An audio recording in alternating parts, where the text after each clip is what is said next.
secant, cosine, tangent, sine, 3.14159. Yeah, that was the cheer we heard coming from the trigonometry club back in the day. For the rest of us in math class, terms such as sine, tangent, and pi were just bewildering. Who invented these and why? Was their only purpose to make it harder for students? Well, not quite. Trigonometry was invented by the ancient Egyptians. They needed this knowledge to construct pyramids, and they did a pretty good job too. The Great Pyramid in Giza still stands today, some 4,500 years after it was built. No recalls either. So let's get out of that classroom and on a journey through time to reveal the secrets behind the ancient Egyptians' precision. Here you are, standing on the Great Pyramid's construction site some 9 miles from Cairo. Well, the city still isn't there, as you're surrounded only by the desert and teams of construction workers. They're transporting large stone blocks weighing 2.5 tons each. They're inside a wooden sled that sits on large rollers. A crew of 8 men rolls these blocks along the ground. You immediately think of the rollers on a supermarket cash register. The principle is exactly the same, but the scale is greater, much greater. Scientists estimate that the Egyptians used 2.3 million such blocks in the Great Pyramid alone. And the block in front of you is one of the lighter ones. The heaviest of them weighed up to 15 tons. But where did all these blocks come from? Most of them originated from quarries around Giza. It's not that impressive, you think? But wait until you hear how ancient engineers transported the granite used in construction over 500 miles to the pyramid. There were no railways or highways back then, but the mighty Nile was always there. Researchers even believe that the Egyptians dug a canal to connect the Nile directly to the pyramid's construction site. All they had to do then was to wait for the flood season to begin, and voila! The rising water levels floated the heavy stone blocks for them. But how did they lift the enormous stones on dry land to stack them up to the top? Did they use oversized cranes? Well, ancient Egyptians worked around this problem, literally speaking. One of the workers is now pointing to the giant ramp going around the pyramid they're building. This is how a mountain road zigzags its way to the top. If the ramp went directly to the top of the pyramid, then workers couldn't pull the stone blocks along it. It would be too steep. Scientists have calculated that 8% could be the maximum incline. So ancient Egyptians just extended the ramp around the pyramid. Again, these are all theories, as the ramp could have been inside the pyramid, as some researchers suggest. The exact building method is still a mystery, guarded by the Sphinx. That's its real name, right? Wrong. As the Great Sphinx is just the statue's alias. You know, the name writers take when they want to hide their true identity, or a singer's stage name. The Sphinx's real name, translated from Egyptian, means Horus in the horizon. That was the name for the Egyptian deity of the sky. The trail of mystery doesn't end there. As a man walks past you with a bucket of paint, he's going to add a touch of color to the Great Sphinx. Researchers found specks of this red color next to its ear. That was some strong paint, as it survived for thousands of years. You are now standing straight in front of the Sphinx. You look up. It's very tall, right? 66 feet to be precise. Now resist the urge to take a selfie. You can do it. Now you notice something else. It looks like the Sphinx is in the center of a giant triangle in the back. That's one side of the Great Pyramid. And no, your eyes are not playing tricks on you. The Sphinx really does sit in the center of the pyramid's lateral face. Here's where math comes in handy. A pyramid has 4 sides, called lateral faces. There's also a 5th face, the base, but that's not visible. It's, wait for it, face down. The Sphinx has one last mystery to reveal: its age. Scientists agree that Pharaoh Khafre built the Sphinx. He ruled after his father, who had built a great pyramid nearby. So both structures were finished around the same time. Let's talk about numbers again.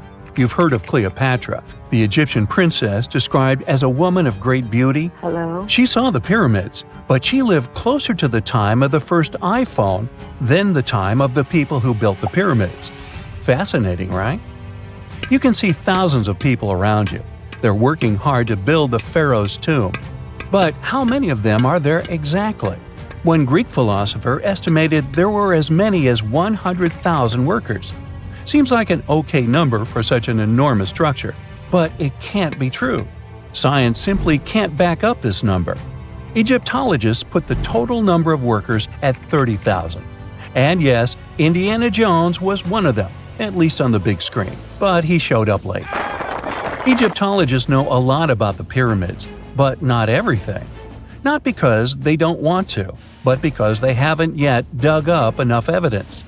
They can only guess how the building process went.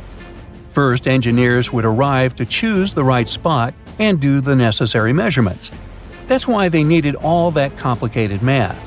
Then, it's time for sourcing the material, the large stone blocks I mentioned earlier. When boats deliver them to the site of the future pyramid, workers can finally do their thing. They operated in smaller groups, but there were at least 2,000 of them chiseling and carving away at any given time. Sounds like a typical construction site today? Well, that's because it is, just thousands of years ago. It's amazing what ancient Egyptians were able to achieve with just copper and stone tools. The pyramid is now complete in front of you. But is it the same pyramid we see today? Why is this structure shining bright in the desert sun? Isn't it supposed to be a dusty yellow color? Well, no. Human activity and the elements have completely stripped the outer layer of stones over time. Expert craftspeople polished these blocks using nothing but stone and sand. The end result was a smooth and shiny rock. On the day it was completed, the Great Pyramid of Giza was a perfect triangle of light. Its polished sides acted like giant mirrors, reflecting the powerful Egyptian sun. This is the point where you should put your glasses on, and that shiny thing you see at the pyramid's very top is actually gold. The capstone at the top of the pyramid is called a pyramidion. It was covered in sheets of gold. As you can guess, these were the first stones to disappear. Let's make another stop before we get you back to your classroom. We travel to the British Isles, and no, Stonehenge isn't our destination. It is Newgrange in County Meath. Scientists estimate that the ancient peoples of Ireland built this stone monument around the year 3200 BCE. This makes it older than both Stonehenge and the Great Pyramid in Giza. The function of the circular mound in Newgrange is the same as the one of the Great Pyramid and equally mysterious. The estimated amount of loose stone present in the valley is over 220,000 tons. And it's not just randomly thrown on a pile. The order in which the stones are set makes the structure water-resistant. That would explain how Newgrange had survived for so long. Kinda makes you want to splash out the cash for that waterproof phone case, huh? Well, you're back in your school desk, but today's math lecture is the last thing on your mind. You're thinking about how great the Egyptian pyramids are, and if we have something similar today. It turns out modern engineers are just as impressed with the Great Pyramid as you are. There's a glass pyramid sitting in the main courtyard of the famous Louvre Museum in Paris. The panorama of San Francisco wouldn't be complete without the 48-story Trans-America Pyramid. But Las Vegas went the furthest. There we find the Luxor Hotel. It's so big that it's the third largest pyramid on the planet. And guess what's in front of it? Yup, a replica of the Sphinx. It's 110 feet tall, 2 stories higher than the one in Giza. Yeah, everything's bigger in Vegas. In 1850, French scientist Auguste Mariette went to Egypt looking for manuscripts, but accidentally found a head of a sphinx sticking out of the dunes. He cleared the sand and figured out the sphinx was guiding the entrance to some underground construction. Several months later, he finally entered the Serapeum of Saqqara. Inside, he found an enormous granite sarcophagi with remnants of 64 bulls. Scientists are still amazed by the tech that the ancient Egyptians used to transport those enormous boxes. The Serapeum was built around the year 3000 before the Common Era. It was an underground tomb built to honor the sacred Apis bulls of ancient Egypt. It had a long hallway, almost 500 feet long, with giant stone rooms on both sides. Some of the sarcophagi weighed as much as 50 average cars, and all of them were made with super precision with exact 90-degree angles.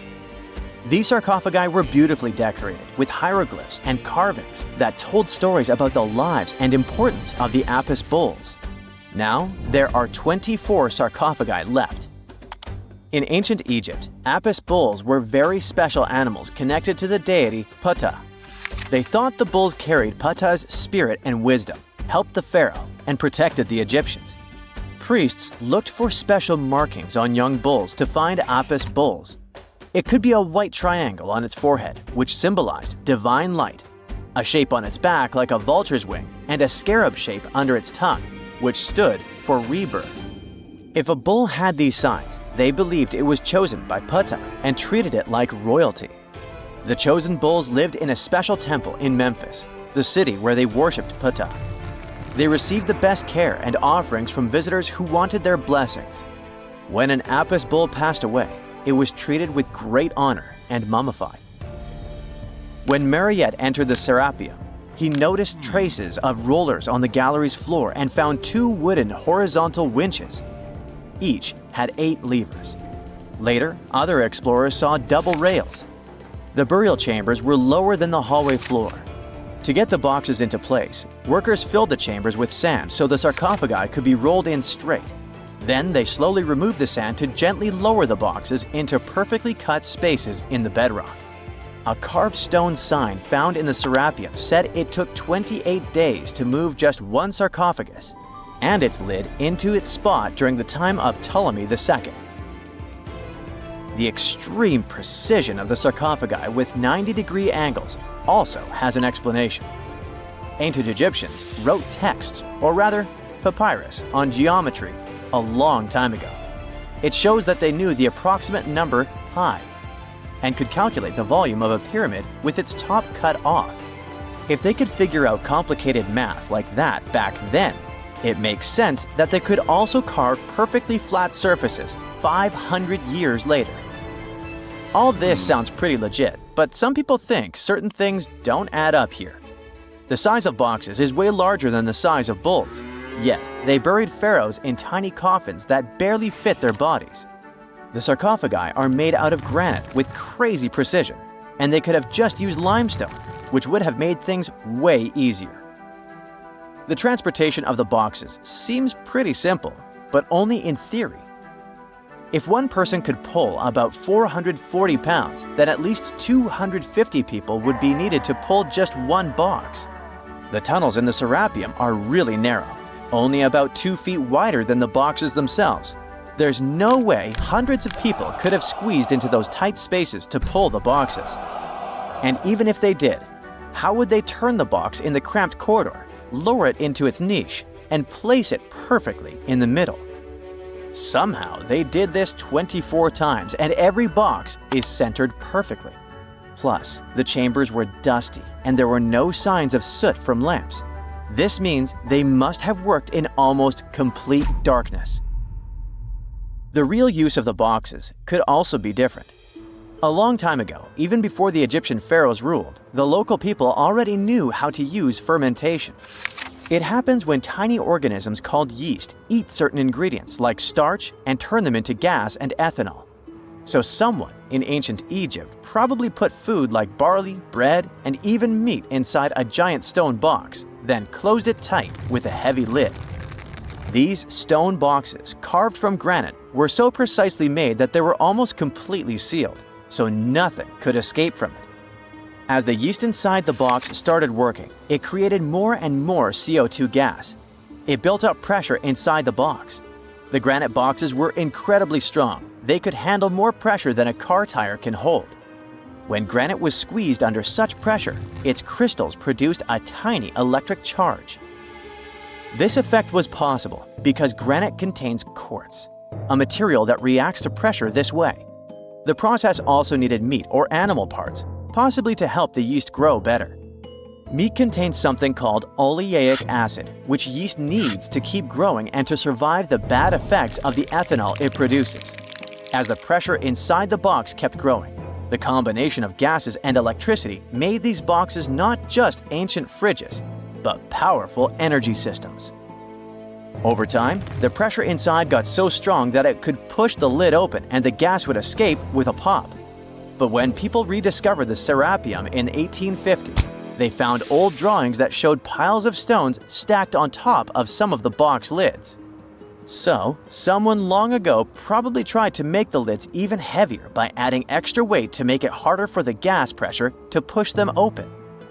This extra weight also meant the quartz crystals in the granite could keep creating more electricity under all that pressure. If someone opened one of these stone boxes thousands of years later, they would only find bones from bowls that were placed in the box. And that's exactly what Mariette discovered in the 1850s. They opened the Serapeum for visitors soon after the first excavations in the second half of the 19th century. Prince of Wales even had a luncheon with his guests in one of the sarcophagi. Sands and earthquakes made the site inaccessible for a while, but now you can visit it again and try to solve the mystery yourself. With new tech, we could have answers to many other historical mysteries soon. A team of scientists at Chicago's Field Museum of Natural History recently used a special CT scanner to learn more about ancient Egyptian mummies without unwrapping them. They gently rolled 26 mummies on custom carts out to the parking lot, where the scanner was waiting. It took thousands of detailed X-ray pictures of each mummy and their coffins. When all the pictures were put together, they created 3D images that showed what was inside, the skeletons, and some artifacts. The scientists hope these images will help them understand ancient Egyptian burial practices from over 3,000 years ago. Even though the scanning process only took 4 days, it might take 3 years to study all the data. But scientists were able to learn some personal details about the mummies. One of the most popular mummified individuals at the museum, Lady Chineta, was a woman who lived in ancient Egypt about 3,000 years ago. It looks like she passed away in her late 30s or early 40s. To make sure her body looked complete for the afterlife, embalmers put stuffing in her neck to keep it from collapsing. They also placed artificial eyes in her sockets, so she would have eyes in the next world. She was wrapped in fancy linen and placed in a beautifully decorated coffin. The scans revealed that it had been carefully crafted with a slit at the back, which embalmers used to fit the body. There were also some artistic details on the surface, like markings for her knees. It looks like her burial was on the scale of a high-end luxury car. Consider the Great Pyramids, one of the original 7 wonders of the world and the only one that still exists today. Did you know that the pyramids of Giza weren't the only pyramids out there? And they weren't even the first ones. First, there were the pretty good pyramids, but they didn't catch on. Nah, I made that up. Back to the story. In ancient Egypt, it was believed that kings were chosen by gods to serve on earth as their mediators. In the afterlife, they were expected to become gods themselves.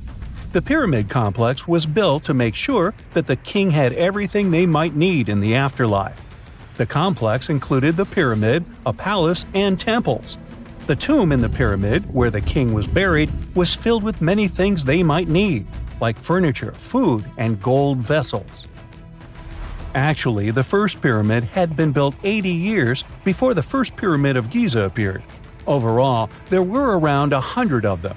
Some weren't finished though, since the construction took a while and not every pharaoh lived long enough to see the end of the construction. And now let's talk about the construction itself. The biggest of the pyramids of Giza is as tall as a 40-story building.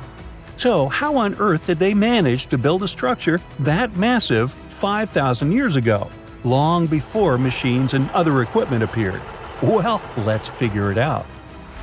So Pharaoh Khufu ascended the throne around 2575 BCE, and his architects started the construction of the oldest and biggest of the pyramids of Giza. He figured that over 2 million limestone blocks had to be used to build the pyramid, each weighing around 2.5 tons, around the weight of a rhino. The architect wanted to finish the construction in 20 years. To make it possible, a stone had to be carried and pushed into place every 4 minutes, 24 hours a day, 7 days a week, and 365 days a year, except leap year. So obviously, a lot of workers were needed to make it happen. Many believe that it was enslaved people who worked at the pyramid's construction site, but that's not true. Workers came from all over Egypt to contribute to the project. All in all, around 25,000 of them. The Egyptians were doing all kinds of work, starting with manual labor and crafting tools to administrative work. They all worked around 10 hours a day. They were housed and well fed, and they were overall living a more comfortable life than an average Egyptian could afford at that time. Supposedly, the builders lived in a nearby temporary city and were a highly organized community with a strong leader. The pyramids seemed to be designed to align with the points on a compass, and their sides symbolized the rays of the sun. But back at that time, there were no compasses. Ancient Egyptians figured out the directions themselves and with amazing precision. To align the pyramids, they used two constellations. The construction site was arranged on the west bank of the Nile River. This also had a symbolic meaning. Just like the sun sets in the west, life sets in the west as well. The second pyramid of Giza was for Khufu's son, Pharaoh Khafre. It's a bit smaller, but this one has the famous noseless statue of the Sphinx. Of course, originally it had a nose. I would tell you what happened to it, but it's still a mystery, and no one knows for sure. Sphinxes have the body of a lion and the head of a human. They were considered guardians of important areas. This famous Sphinx, also pronounced Sphinx, has the head of Pharaoh Khafre and is guarding his pyramid, facing the sunrise. The Sphinx is one of the biggest and oldest statues in the world.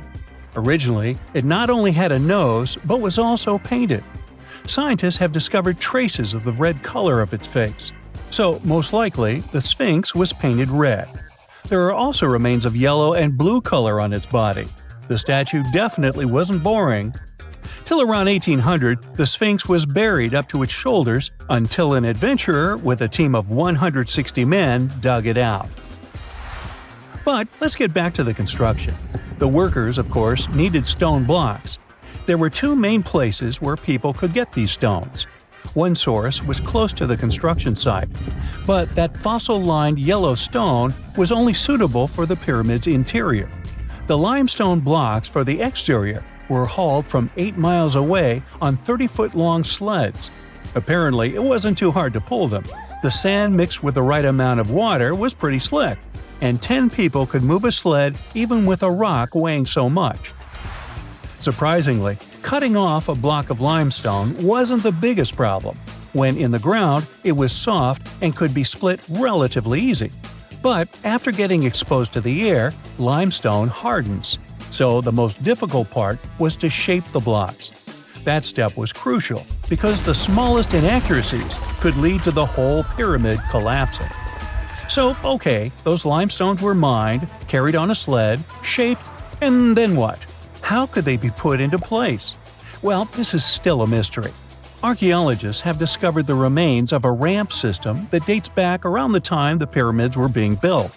So historians have come to the consensus that, most likely, the Egyptians designed a unique ramp system to move and pull huge stone blocks. The most common opinion is that there were several ramps around the pyramid. There probably was a central ramp with 2 staircases on each side of it built over the pyramid stones. The ramp was growing as the pyramid was getting higher. People might have been walking up the stairs, pulling up stones on wooden sleds. But this is just one of the options. Other experts say that the ramps were around the pyramid, and some say that the ramps were inside the pyramid. Maybe we will never know for sure, and it'll forever remain a mystery.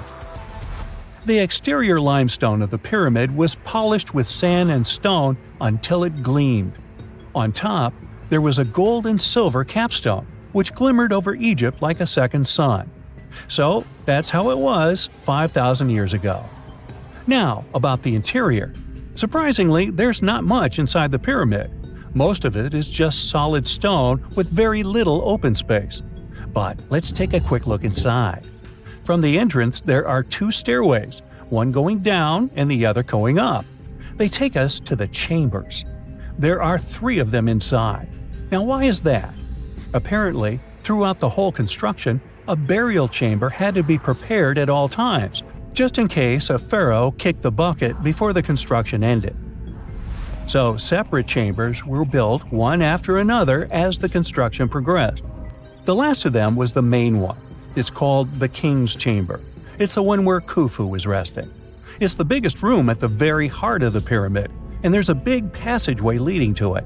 It was likely used as a kind of elevator to move granite up to build the interior. Granite was also used to make 5 stories of support beams to ensure that the pyramid didn't collapse. And we can see that it worked since it's been standing for centuries. Unfortunately, none of these chambers have hieroglyphs on the walls. If you want to see the writings, you should go to the decorated tombs near the pyramids. Those pieces of art are depiction of ancient Egypt's culture and daily life. The texts allow researchers to study their language and grammar. The treasures that once were in the pyramids have been taken by people. There are also many secret tunnels and passages inside the pyramids, but even today, no one knows the whole plan of the interior. Scientists have been sending little robots with cameras inside for many years, but there's still a lot we don't know about the pyramids. Now they're trying to use an X-ray to scan the pyramids from the outside, without going inside. So yeah, ancient Egyptians did create a mystery no one has been able to crack for 5,000 years already. In November 1922, a boy walked through the desert mountains of Egypt and discovered some ancient steps carved into the rock. Subsequently, this find became one of the world's largest and most significant archaeological discoveries. This step was part of Tutankhamun's untouched tomb. Archaeologists found about 5,000 ancient objects, including jewelry, fabrics, painted vases, and funeral masks. You've probably seen one of them. It has become one of the most recognizable attributes of ancient Egypt. More than 100 years have passed since then, and now humanity has finally become close to another large-scale discovery, the tomb of Cleopatra. This queen was the last active ruler of the Ptolemaic Kingdom of Egypt, who sat on the throne from 51 to 30 BCE. There are many ancient records about Cleopatra, her reign, and her unusual personality, but until now, no one has discovered the secrets about her passing away in the burial place. So, one archaeologist, Dr. Kathleen Martinez, has been studying ancient records and temples around Alexandria for decades, and concluded that the tomb of the queen should be located under the ancient city of Taposiris Magna, founded in 280 BCE. It was a big city on the northern coast of Egypt, where tens of thousands of people were engaged in trade and industry, and it seems that Dr. Martinez's guesses turned out to be correct. She and a group of archaeologists have discovered a secret underground tunnel near Alexandria, with a length of about 0.8 miles. It was cut into the rock under Taposiris Magna's temple. During further excavations, they found many things that indicate Cleopatra's tomb lies in the tunnel's depths. It's also possible that she is buried there together with the Roman commander, Mark Antony. According to ancient records, Cleopatra and Mark Antony loved each other and together opposed the Roman Senate, which declared Antony a traitor. The fact that natural disasters have occurred on the territory of Taposiris Magna for thousands of years can complicate the excavations. Earthquakes and floods destroyed the city and possibly flooded its underground tunnels.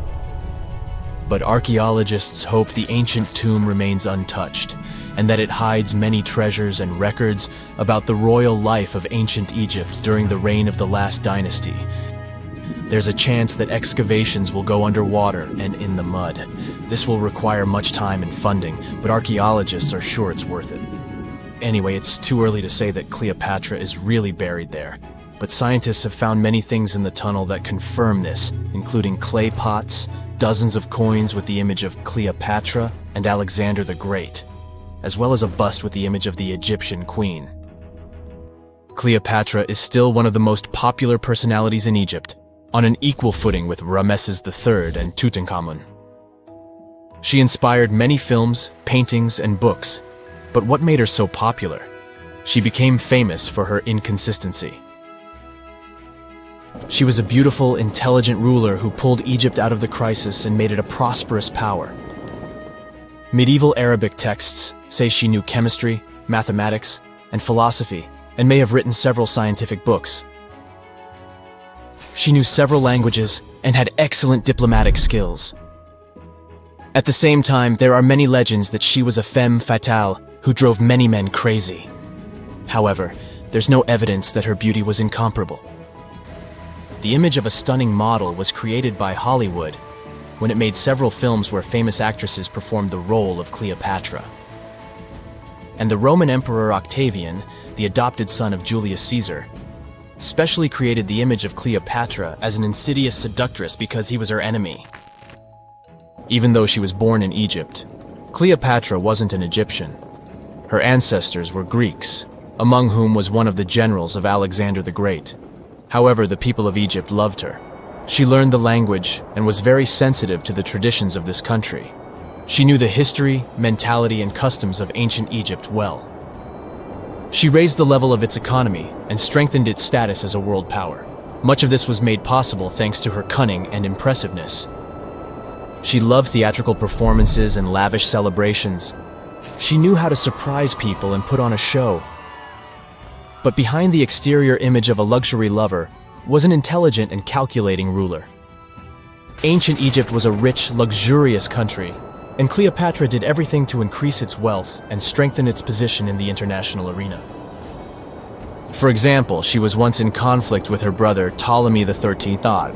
The queen knew that she wouldn't be able to resist him, so she decided to attract Julius Caesar to their side. The Roman emperor arrived in Alexandria, where Cleopatra wanted to meet him, but Ptolemy knew about her plans and was about to prevent her from coming to Caesar. Then, instead of a rich and noisy arrival, Cleopatra decided to make her visit inconspicuous. She wrapped herself in a carpet or linen bag the emperor's servants carried into Caesar's private chambers. Cleopatra emerged from the carpet and impressed the Roman emperor with her beauty and determination. As a result, they fell in love with each other and became close allies. After some time, she impressed another influential Roman for diplomatic purposes. She arrived to meet Mark Antony on a golden barge with purple sails and silver oars. Cleopatra was dressed in the image of Aphrodite and sat under a magnificent canopy. Her servants dressed like cupids and were blowing her fan and burning incense. But Cleopatra created such a show for a reason. She knew that Antony revered Greek mythology and considered himself the embodiment of Dionysus. As a result, he was so impressed with this woman that he ended up marrying her. Cleopatra defended her crown, strengthened her alliance with Rome, and bore Antony 3 children. In Egypt, they threw big parties and enjoyed wealth with power. However, the relationship of a high-ranking official with the Egyptian queen caused a scandal in Rome. Octavian was Antony's primary opponent in the struggle for power, so he exploited the situation to darken the competitor's reputation. He used propaganda to make Cleopatra an insidious seductress in the eyes of Roman citizens. He accused Antony of succumbing to her charms. The Roman Senate supported Octavian and declared Cleopatra an enemy. In 33 BCE, this conflict reached a high point when Antony's navy clashed with Octavian's fleet. The latter won and forced his enemy to flee to Egypt with Cleopatra. According to some records, they took refuge near Alexandria. Pursued by the Romans, they hid in one of Cleopatra's palaces and met their end. Some legends say that Cleopatra was an expert in poisons.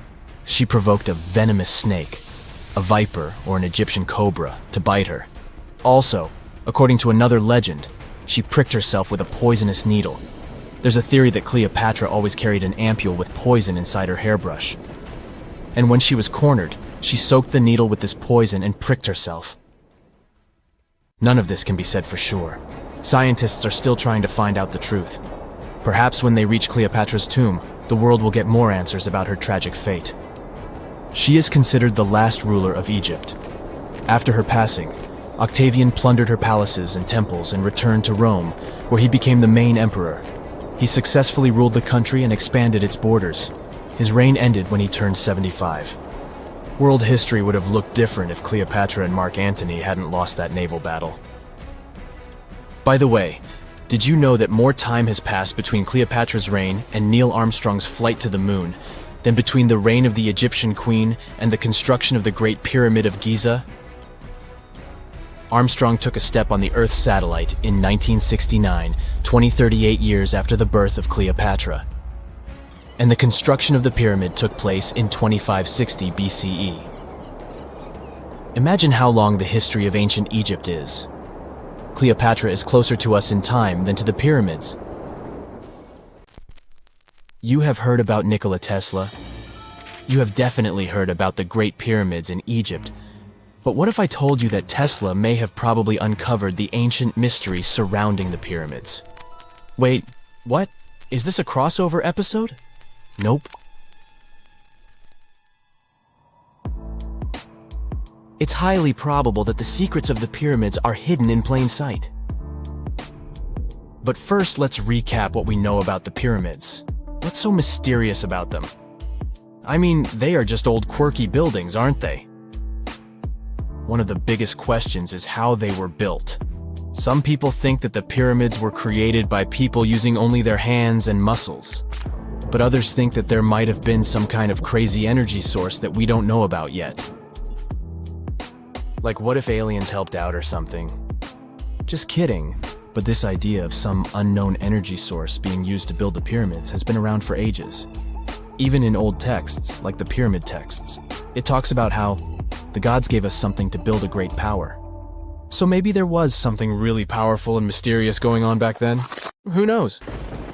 Back in the early 1900s, he got obsessed with the Great Pyramids of Egypt. He read numerous books about these ancient structures and was blown away by how much energy they seemed to have. At that time, not many people knew much about electricity, and Tesla started to wonder if there was some kind of advanced tech hidden in the pyramids. He had an idea that the power of the pyramids had to do with electromagnetism, and he put a lot of time and effort into trying to figure out the mystery. Tesla had some pretty unusual theories about the Great Pyramids. He thought that they could actually store and move electricity, which could then be used to power up the areas around them. He also had this theory that the pyramids were built using some kind of crystal energy. He believed that the chambers inside the pyramids could have these super powerful crystals that could control the electromagnetic fields. But that's not all. Tesla also had this idea that the materials used to make the pyramids had properties that allowed them to trap energy from the sun and the moon. And not just a little bit of energy. He thought that the pyramid could actually create this massive energy field that could light up whole cities or even brighten up dark places. He thought that the pyramids could be used as giant power plants to generate electricity and run machines.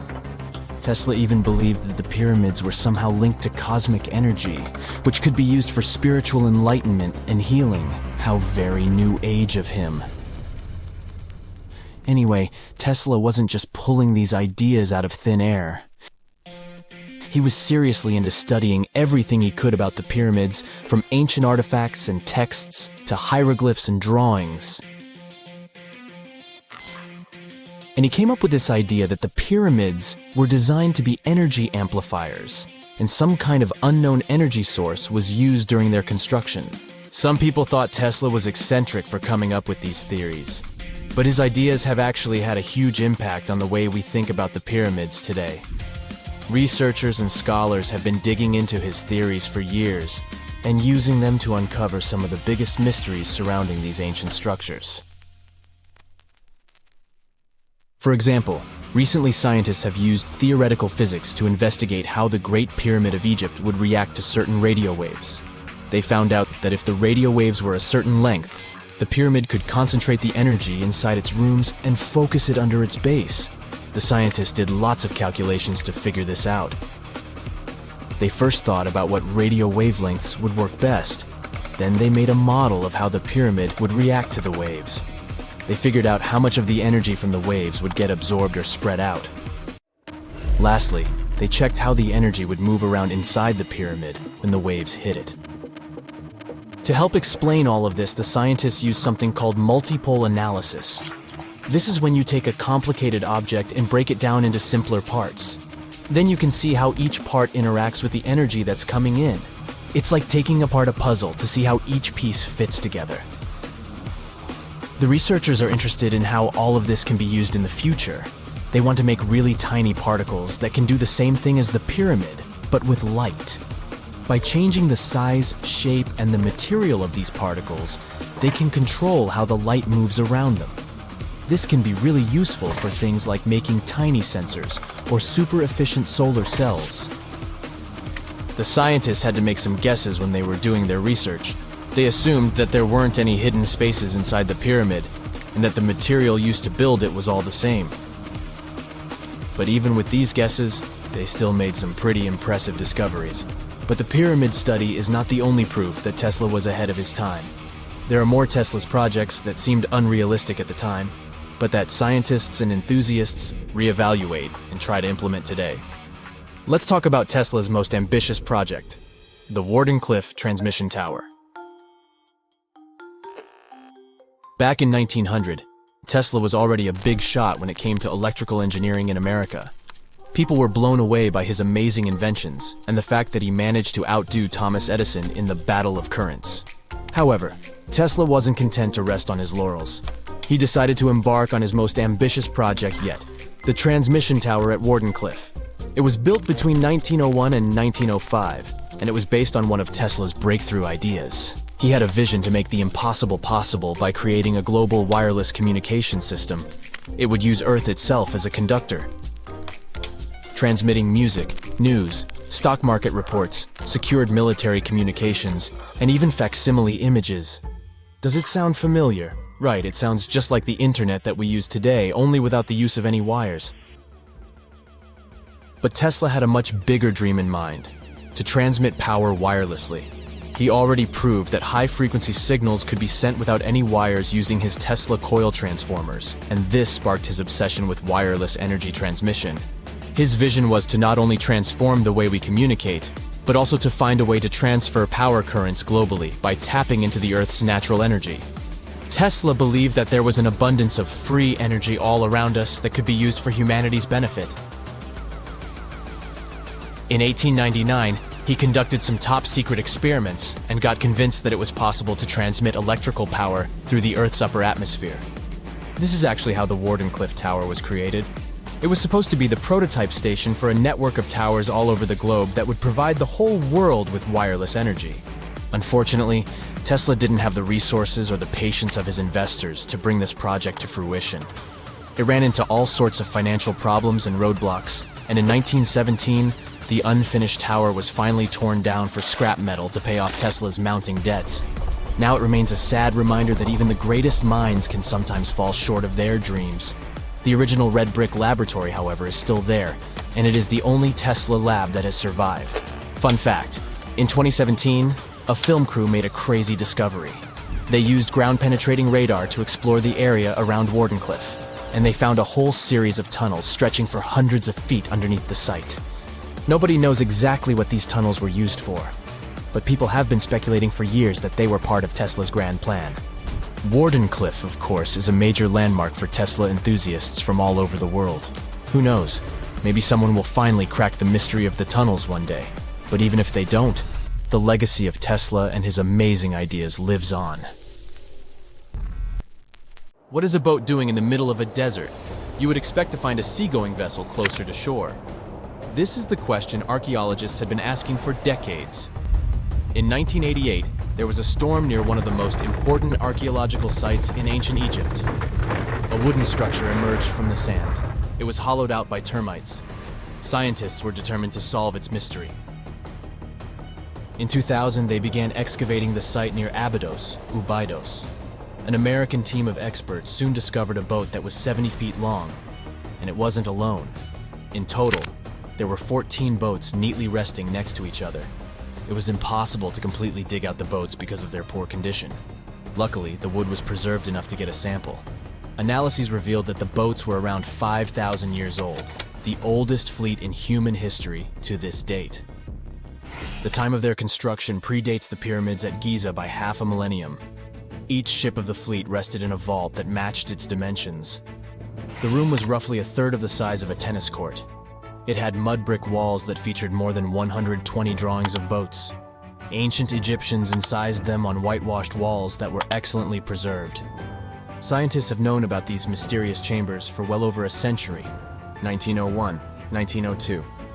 A British archaeologist, Arthur Weigel, stumbled upon a strange structure west of the River Nile. His team caught a glimpse of the interior walls. Sadly, a section of the roof collapsed, so they had to call off further exploration. Researchers abandoned the site, but its location remained on the maps. The boat's position first led scientists to think that they rested on a bank of the mighty Nile. But there was a problem with this theory. Today, the river flows almost 7 miles west of Abydos. Further studies of the surrounding terrain showed the Nile didn't change its course throughout history. Also, if the boats floated near a dock, they would be in unstable positions. The 14 vessels at Abydos were perfectly parallel to each other. There was only one conclusion possible. Someone had deliberately placed them like that. They must have gone through a lot of effort. Each boat had enough room for up to 30 rowers. These vessels could really float. They weren't models, but scholars still don't know if they actually sailed any body of water in ancient Egypt. This doesn't diminish the importance of the find. Previously, archaeologists found only small-scale models. In King Tut's tomb alone, there were 35 boat models. For a long time, these figurines were the only clues as to how ancient Egyptian vessels looked like. The boat's design confirms that they were the real deal. They are the earliest surviving examples of something called built boats. Ancient people constructed primitive vessels by hollowing out large tree trunks. The alternative was reed that was tied together to form a raft. The boats at Abydos had planks tied together. This was a major breakthrough in shipbuilding. During their lifetime, the boats must have seemed impressive. Timber was a valuable commodity at the time. There was no wood in the desert. Cedar had to be imported from Lebanon. The only person who could afford such luxury was the pharaoh. Studying the area around the ancient fleet provided more answers. Scientists discovered a mud brick structure where Egyptians worshipped the pharaoh. Its approximate date of construction matches that of the wooden boats. The same bricks out of which this building was made were used to encase the fleet. At the time of their construction, the rooms they were stored in had a ceiling. That's the section that archaeologists stumbled upon in the early 20th century. Just like mummies and coffins, these marvelous ships rested inside splendid vaults. The exterior of these rooms was also impressive. The outer walls originally had a plaster of white limestone. It reflected sunlight. In the desert sun, the structure housing the boats must have shone from miles away.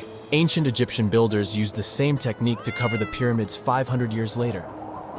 Today, their surface looks jagged, but it wasn't always like this. When they were constructed, the pyramids had a top layer of fine white limestone. Their surface was smooth and it gleamed in the sunlight. Instead of stairs, the outer layer of the pyramids was more of a sleek ramp. Archaeologists were left with one final question. Which pharaoh owned the fleet? The answer lay just a mile from the site. This is where the tomb of a pharaoh from the 5th dynasty rested, King Senwosret III. Its time and style of construction matched the ones of the chambers with boats. The very end of his rule might explain how the boats ended up in the middle of the desert. The pharaoh probably passed away in northern Egypt. Then his body was transported down the Nile to Abydos in a marvelous procession of decorated boats. The vessels were later lowered to chambers near the final resting place of their owner. This had a symbolic meaning. In the ancient Egyptians' belief system, ships played a key role. Their supreme deity was Ra. He traveled through the sky during the day in the form of the sun. At nighttime, he sailed through the netherworld in a solar boat. The pharaoh identified himself with Ra. That's why he needed boats in the afterlife. That was the only way to regenerate himself. Just as the sun rises every day above the horizon. This belief existed for thousands of years. The more famous Pharaoh Khufu also had a ship. Scientists found it in 1954 next to his pyramid at Giza. It is some 4 centuries younger than the fleet at Abydos, but Khufu's ship was almost 2 times longer. The Great Pyramid of Giza and King Tut's tomb are some of the most famous archaeological finds in Egypt. But there are many more secrets hiding beneath the endless sands of the Sahara Desert. Recently, 2020, archaeologists found a lost city there. They have labeled it as the most important discovery since King Tut's tomb, 1922. The city of Aten is some 3,000 years old. Historians hope it will give them a unique insight into the everyday life of ancient Egyptians. The famous archaeologist and Egyptologist Zahi Hawass proclaimed the site a lost golden city. Aten sits some 300 miles south of Egypt's capital, Cairo. It is close to the famous Valley of the Kings. Archaeologists first found sections of mud brick walls that spread out in all directions. They discovered complete rooms with tools of everyday life inside. The research team unearthed a bakery, a residential neighborhood, and an administrative district. They all date back to the time when the Egyptian civilization was the wealthiest in its long history. They were also the first to make objects from iron. In 1911, scientists found a set of iron beads near a village in Lower Egypt, El Girza. These are the earliest known iron artifacts. The discovery is literally out of this world. Ancient people made them by beating into shape a piece of a meteorite. The 9 beads were once part of an ornate necklace. They are now blackened and corroded, which is perfectly normal for a piece of jewelry that is over 5,000 years old. They consist of an iron-nickel alloy. Researchers were impressed by the skill of ancient jewelers who processed the beads. Their craftsmanship is more impressive when you think that they didn't know the stellar origins of the material. The Great Pyramid of Giza also has a remarkable feature. An international research group investigated the electromagnetic response of the structure to radio waves. They found that the pyramid has the ability to concentrate electromagnetic energy inside it. This occurred inside its chambers as well as under the pyramid's base. It contains an underground, unfinished chamber. It seems that the electromagnetic response is connected with the properties of limestone, the Great Pyramid's main building material. The research results might have a practical application. The way solar cells and nanosensors function could be improved by this remarkable find. There are countless doors all over the world that haven't been opened for decades, and even centuries. The question is why? It seems that nowadays you can open any door you want. The truth is that some doors were sealed for a grave reason. And so far, nobody has found out what treasures and mysteries they hide. Here are 4 doors that keep their secrets all too well. The Taj Mahal. First up, we've got the Taj Mahal in India, one of the most romantic places in the world. Shah Jahan commissioned it in 1631 and dedicated it to his 3rd wife, who he loved like crazy. They were married for 19 years and had a whopping 14 kids together. But unfortunately, she passed away while giving birth to their last baby. Shah Jahan was heartbroken and decided to build an epic tomb to remember her by. The construction took a whopping 20 years to finish. The building has quite an interesting layout. The design is super unusual with these 4 massive 130-foot tall minarets that stand on the corners of a huge platform. They're not just there for looks. Back in the 17th century, architects were having some serious issues with buildings collapsing under their own weight. So, the chief architect of the Taj Mahal made sure to place those minarets as far away from the tomb as possible. And he even tilted them in a way so that if they did fall, they wouldn't wreck the rest of the Taj Mahal. Talk about planning ahead. The Taj Mahal is hiding some crazy secrets. There are sealed rooms all over the place that nobody is allowed to enter. And if you check out photos of the building from the riverside, you can spot 2 basements. But guess what? They're sealed up too. Nobody knows what's inside or why they've been locked up since the time of Shah Jahan. Apparently, there's a good reason why those rooms are off limits. Some researchers think that they were built using marble, which turns into a different substance called calcium carbonate if it's exposed to carbon dioxide. And when that happens, little bits of marble start chipping off like crazy.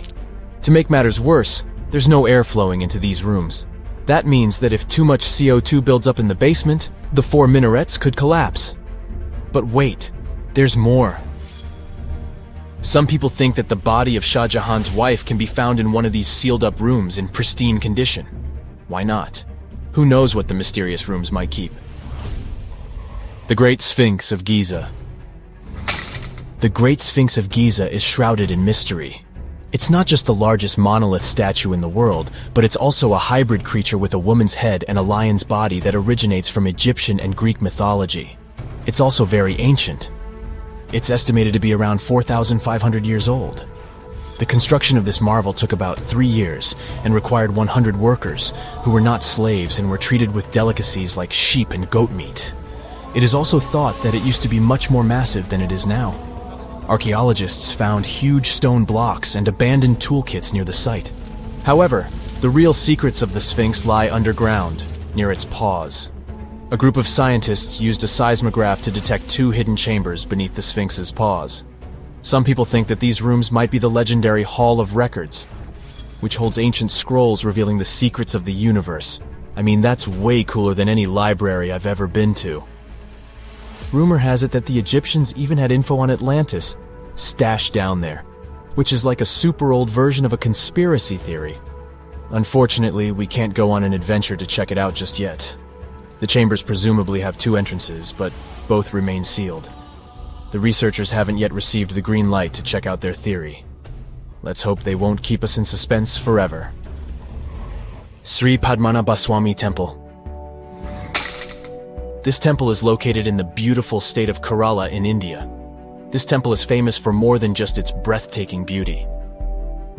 Underneath the temple there are 6 vaults, creatively named A, B, C, D, E, and F. The enormous iron doors to these chambers add to the mystery of what's behind them. A few years back, the authorities decided to open these vaults to the world, but it wasn't an easy task. You can't just open the doors and enter the vaults. It required a lot of work. It took them a while, but finally, in 2011, they opened 5 of the 6 chambers. And guess what they found? Tons of treasure. Bags of gold, precious gemstones, and priceless diamond jewelry. The estimated worth of everything found in the vaults is a whopping $1 trillion. It's like the temple was the real-life inspiration for Aladdin's Cave of Wonders. But wait, I said 5 of the 6. What happened to the last one? Vault B has remained closed, but not for lack of trying. They simply didn't manage to open it. There is even a belief that it's fatally cursed. Legend says that only a saint or sage can break the curse by chanting a specific mantra. But no one has been able to do this yet, presumably because we don't have saints or sages at our disposal. There is also rumor that in the 30s some temple invaders tried to enter Vault B to do some good old looting. But they never reached their target. Apparently terrible snakes materialized out of nowhere and chased the gang away. But of course, this is just an urban legend, and there is not proof of that. However, it is said that the Auditor General dealing with the temple claimed that Vault B had been opened at least 7 times since 1990, and nothing bad happened to anyone who entered. Who knows? Maybe we should send Indiana Jones to check it out. The First Emperor's Tomb. Deep under a hill, completely undisturbed and surrounded by dangerous traps, lies an ancient 2,000-year-old tomb. It belongs to Qin Shi Huang, the first emperor of China. He was born in the Qin state and became king when he was just a boy. But when he grew up and gained full power, he united the warring states ancient China was divided into by conquering them. After that, he created the Qin dynasty. When he died in 210 BCE, they buried him deep underground in a massive tomb. And when I say massive, I mean massive! Back in 1974, some farmers in Xi'an, China, stumbled upon something strange while digging a well, a huge terracotta soldier. This discovery led to an extensive archaeological dig that has continued for over 40 years, revealing a collection of thousands of clay soldiers. The unique thing about these soldiers is that each one has its own unique features, from hairstyles to facial expressions. It's believed that there could be up to 8,000 of these soldiers, but only 2,000 have been found so far. Interestingly, the central tomb, which is believed to be the resting place of the emperor, is still untouched. In ancient records, there are references to a vast underground city that the emperor built, complete with scenic towers, palaces, and whatnot. Sima Qian, a Han Dynasty historian, wrote that the tomb was adorned with treasures and had space for hundreds of officials, but the lack of technology to properly examine the site is what's holding things up. Qin Shi Huang was surrounded by liquid mercury in his tomb, with 2 of the streams representing the major rivers of China, Yellow River and Yangtze. The ancient Chinese believed that mercury could provide immortality, but it could have also caused the emperor's death since he regularly took mercury pills to prolong his life. The dangerous levels of mercury contamination in the soil near the tomb are the main reason why scientists are reluctant to explore it. It could be very dangerous both for people and for the environment. Now, if I had to choose which door to open, I'd probably go for the one that doesn't lead to a tomb surrounded by poisonous mercury. Call me crazy, but I'd like to avoid any potential health hazards. It's 1898, and you're taking part in excavations in Saqqara. This place, not far away from Cairo, is full of ancient tombs and pyramids.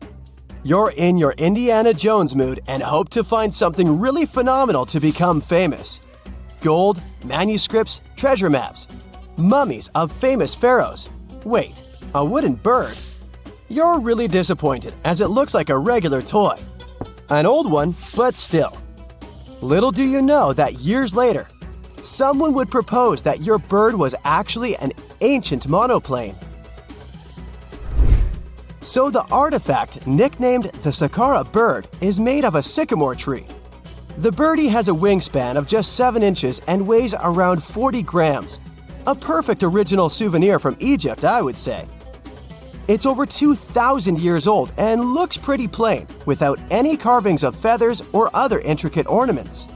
It has a beak and eyes though, which makes our find look like a hawk, the emblem of the deity Horus. Its tail is rather unusual as it's squared, looks weirdly upright, and it seems like the sunken part of it was the place for a now missing piece. Humans love solving a good mystery, so there have been several attempts to explain the use of the birdie. First, quite simply, is that it was a ceremonial object. The second idea is that it was a toy for a child from some well-off family. It could have been some sort of boomerang, which was a popular concept in ancient Egypt. Then there was a theory that the bird had been used as a weather vane. But this one has been debunked as the figure doesn't have any holes or markings, except for the one made at the museum in Cairo to fix the exhibit on a stick. So there was no way to hang it in the past. Almost a century after the bird was found, Egyptologist Dr. Khalil Masiha proposed a new theory that it could have been a model of a monoplane. He believed the bird was missing a horizontal tailplane. Otherwise, it had its wings set at a right angle, similar to that of modern planes. It could have worked to generate the aerodynamic lift necessary for flights. Dr. Masiha also claimed that it was common at that time to place miniature models of technological inventions in tombs. So, did the ancient Egyptians really invent the plane in 200 BCE? That would make the Wright brothers, who are considered the inventors of aviation, really upset. They made one of their first flights only in 1903. There's just one way to know for sure, and that is to test the model. But you know, the ancient museum in Cairo would unlikely let one of their cherished exhibits fly around like a toy. That's why glider designer Martin Gregory built a similar model, this time of balsa wood, and concluded that even with the missing tailplane, the plane wasn't much of a flyer. Case solved? Not really. This didn't sound convincing enough to the History Channel, so they invited an aerodynamics expert to build another replica of the bird. He tested it in weather conditions similar to those in Egypt and was impressed with the little plane's abilities. So, if they did invent the prototype of a plane back in the times of pharaohs, it would be a good example of an oupart. That's an out-of-place artifact, an object that's way ahead of its time in terms of technology or history. And the Saqqara bird isn't the only example of such a revolutionary concept. In 1901, a group of divers retrieved the Antikythera mechanism from an underwater shipwreck near the Greek island of Antikythera. It's been dubbed the world's first analog computer, and it's currently dated around 100 BCE. The bronze mechanism could tell the position of the sun, moon, planets, and stars, as well as the lunar phase, the dates of upcoming solar eclipses, and even the speed at which the moon moves through the sky. No one's sure who used it and how or where it was made.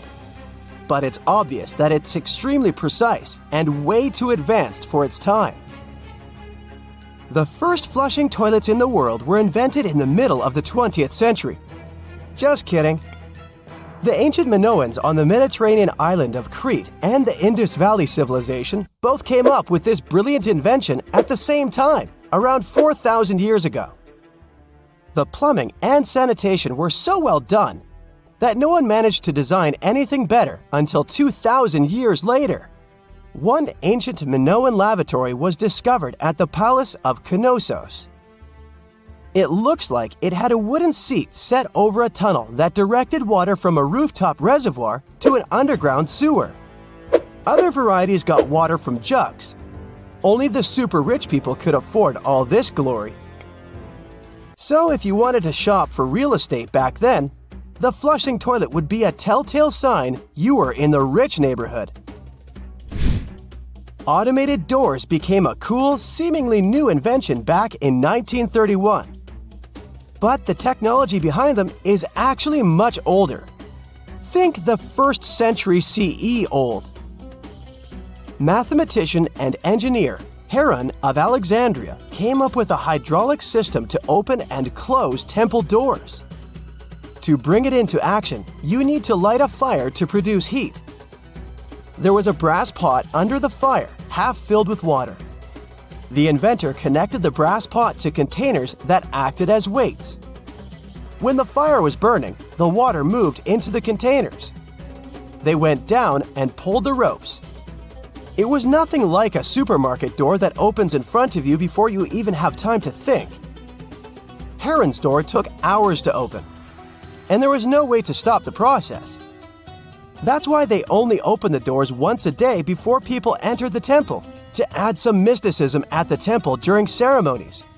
Spooky.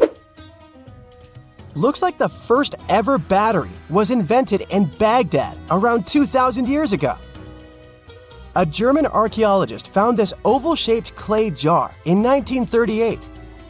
Scientists are still not sure what purpose it served and who exactly invented it. There is a theory that it was used for electroplating objects with precious metals. When they filled it with a weak acid like vinegar, the battery produced around 1 volt of electricity. Another theory says it was a vessel for sacred scrolls. Would you like to buy contact lenses designed by Leonardo da Vinci himself? In 1508, he invented a glass lens with a funnel on one side. You were supposed to wear it with water inside to improve your vision. Sounds a bit uncomfortable, doesn't it? So, around a century later, French scientist René Descartes decided to improve the idea and make the cornea contact the future lenses. Contacts because they contact your eyes, get it? The glass tube with liquid did help improve vision, but blinking was sadly impossible. 2.5 centuries later, new technologies in the glass industry let scientists design contacts that would fit in the eye and even let the wearer blink. Thanks, guys! Still, those lenses were made of heavy blown glass and didn't let the eye breathe. About 50 years later, contacts became plastic, lightweight, unbreakable, and scratch-resistant, but still covering the entire eye. And then, in 1948, an English optical technician accidentally sanded down a plastic lens and figured out they'd still be in place even if they covered only the cornea. Imagine you're living in 19th century London and need to send a message to New York. It would have taken about 10 days to get there by ship. So when delivery time went from days to hours in 1858, it was a true sensation. The first message was sent by Queen Victoria herself. It was all made possible thanks to the transatlantic telegraph cable, running under the ocean. Sadly, the new cool invention only lasted a few weeks. It took years to bring it back to life.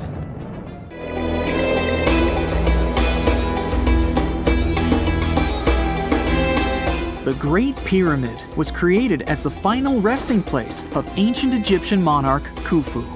According to legend, French leader Napoleon entered the Great Pyramid and came back out looking shaken and super pale. He never revealed what he saw inside, but whatever it was is said to have affected him for the rest of his life. When Napoleon entered the pyramid, he would have walked through a super tight and ascending passageway. He'd then go through another passageway, known as the Great Chamber. This corridor would have been much taller than the previous one, and would have cobbles too. He'd then reach the King's Chamber, the centerpiece of the Great Pyramid, which was lined with huge blocks of granite. But it wouldn't have looked as grand as we might imagine. There are no hieroglyphics decorating its walls, as Egyptians only began decorating the burial chambers of pyramids much later on. The pharaoh's tombs deep inside the pyramid would have also been filled with treasures, from chunks of gold to the world's most expensive jewelry. But this would have all been looted a long time ago. The only thing that probably would have been left in there would have been a huge sarcophagus, which would have once contained the king's mummy. You'd also have to walk past the queen's chamber. This room most likely didn't hold any queens though, as pyramids were usually only built for one person. There are mysterious tunnels leading from here. To this day, no one is really sure what they're there for. And that's not the only mysterious and creepy thing Napoleon may have encountered, as stories of pharaohs leaving ancient curses on pyramids go way back. Many pyramids had warnings written on the outside, telling of horrifying things that would happen to those who entered and disturbed the peace. We might not know what exactly Napoleon found in the Great Pyramid that scared him so much, but we know for sure what was found in Tutankhamun's tomb. Tutankhamun was an ancient Egyptian pharaoh who was only 8 or 9 years old when he took to the throne. He became a cultural phenomenon when his tomb was discovered almost completely intact in 1922. His pyramid sits in the Valley of Kings in Thebes, modern Luxor, which is in Egypt. Unlike the Great Pyramid, Tutankhamun's tomb was covered in beautiful wall decorations. The walls told the story of how he would travel to the afterlife through the underworld. Egyptians believed all people would have to take this journey, so they would fill their tombs with objects and paintings to help them get there. There'd also be spells painted on the walls. They believed this would help people pass over to the next realm. The journey would be pretty long, and for that reason, the ancient Egyptians would also fill the pyramids with food. Tutankhamun's pyramid was filled with 8 fruit baskets. They even found something called gingerbread fruit in there. The rooms were jam-packed with furniture, statues, clothes, and staffs, amongst a whole bunch of other things. You'd likely find a lot of clothes and expensive jewelry in the pyramids as well. The ancient Egyptians wanted their ancestors to travel in style to the afterlife. They put Tutankhamun in his final resting place with over 50 pieces of clothing, all of the highest quality. There were tunics, scarves, gloves, and headdresses, and a ton of jewelry. Bracelets, pendants, necklaces, rings, and scarabs for protection were all found inside. Each of them was made of gold or precious stones. There were also fans made of ostrich feathers to keep the old pharaoh cool in the hot Egyptian sun. But the temperature inside the pyramids never actually went above 68 degrees Fahrenheit. The ancient Egyptians developed a super cool air conditioning system that we don't fully understand even today. Tutankhamun's pyramid also contained 130 walking sticks made from ebony, ivory, silver, and gold to help him on his journey. There were 3 chariots hidden away in case he got tired of all the walking. They also put 11 boat paddles inside, but there was no sign of any boat. The pyramids would be littered with the pharaoh's favorite scents and perfumes. During the excavation of Tutankhamun's pyramid, it quickly became clear that it had been robbed during ancient times. There was damage to doors and traces of oils left in empty jars. It looks like someone raided the pyramid for gold and the scents, perfumes, and oils that had been left for King Tut. There was still a bit of perfume, which was made from coconut oil and frankincense, left in one bottle. It seems like Pharaoh Tutankhamun loved board games. There was an ivory traveling set of senet in his pyramid.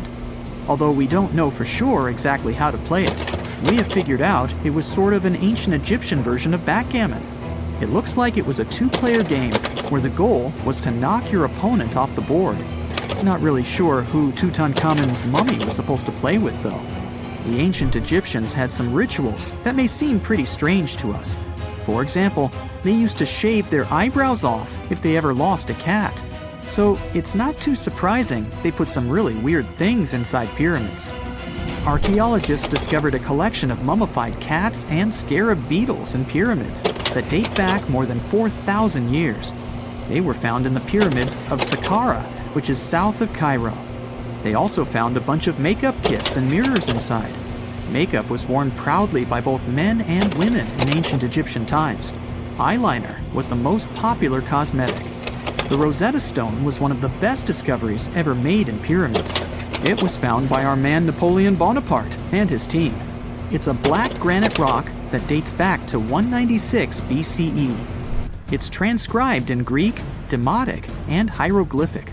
When it was translated in 1822, we got the key to understanding ancient Egyptian hieroglyphics for the very first time. The discovery of Queen Hatshepsut's mummy in 1903 changed our understanding of the Egyptians forever.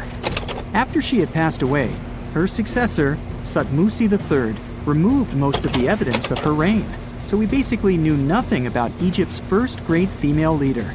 She's now gone on to become one of the few and most famous female pharaohs of Egypt. Pharaoh Khufu even had a fully fledged boat in his pyramid. Archaeologists uncovered more than 1,200 pieces of a giant boat near the Great Pyramid at Giza. They reassembled the boat, and it's a whopping 144 feet long. It's most likely a solar boat, which was designed to carry the resurrected king with the deity Ra. Fun fact, the Pyramid of Giza is the last remaining of the 7 wonders of the ancient world. The other 6 are the Hanging Gardens, the Colossus, the Temple of Artemis, the Mausoleum, the Lighthouse, and the Statue of Zeus. This pyramid was also the world's tallest man-made structure for 3,800 years, and it's the biggest pyramid in Egypt. It took a staggering 2.3 million blocks of limestone, and some weighed as much as 80 tons. It took an incredible 100,000 laborers and a whopping 23 years to build. Its original height was a mega 480 feet. In 2017, archaeologists discovered something weird about Egypt's Great Pyramid. There's a hidden void that's at least 100 feet long, and no one really knows why it's there or what's actually inside it. The weird void is the first inner structure discovered within the 4,500-year-old pyramid since the 1800s. Scientists used cosmic rays to detect the massive hole, but are still no closer today to finding out what's inside. The ancient Egyptians took a lot of care building the pyramids, and everything was strategically placed and structurally sound, so it's super unlikely that this hole is due to blocks falling over time. Loads of pyramids also contain small model figurines called ushabti. These represented attendants. They believed they would come to life to serve the pharaohs in the afterlife. But it's amazing that all this stuff actually fit inside. There isn't actually a huge amount of space inside the structures. It's mostly just rock. Whenever you hear about ancient ruins, you almost never picture them being suspended somewhere, or just randomly hanging on the branch of a tree, right? In fact, for most of the ancient artifacts we have exposed in museums all over the world, archaeologists did quite an impressive amount of digging. You see, buildings have this funny way of fading away over time if not properly taken care of. Sometimes we need to reuse some building materials, so an older construction may be sacrificed in the process. Other times, houses are abandoned, and once they are exposed to the elements on the surface, like rain or sunlight, they don't really stand a chance. Some just simply crumble away due to good old erosion. So the only way a piece of architecture can survive the test of time is if it's somehow gotten buried deep down. Now, how did they end up buried in the first place? Well, it's quite the comedy of errors. Ancient cities had a habit of gradually raising their ground level like a kid adding toppings to their ice cream sundae. You see, these settlements were always busy collecting food and building materials to keep up with their ever-growing population. But hey, who has time to deal with waste and rubbish? It wasn't exactly high on their to-do list back in the day. So when it came to building new houses, ancient civilizations found it much easier to save their sweat and tears by piling up the rubble and constructing right on top. But that's not all. Rivers would also occasionally flood and deposit a layer of sediment on the city floors, further encapsulating those ancient constructions. And in those dry regions like the desert, where the wind likes to show off its sand and dust dance moves, you can bet it was a constant struggle to keep the establishments clean. One hilarious example is the Sphinx, which had its head buried in sand until a group of archaeologists unearthed it in 1817. Some ancient towns eventually got covered up because they were completely abandoned.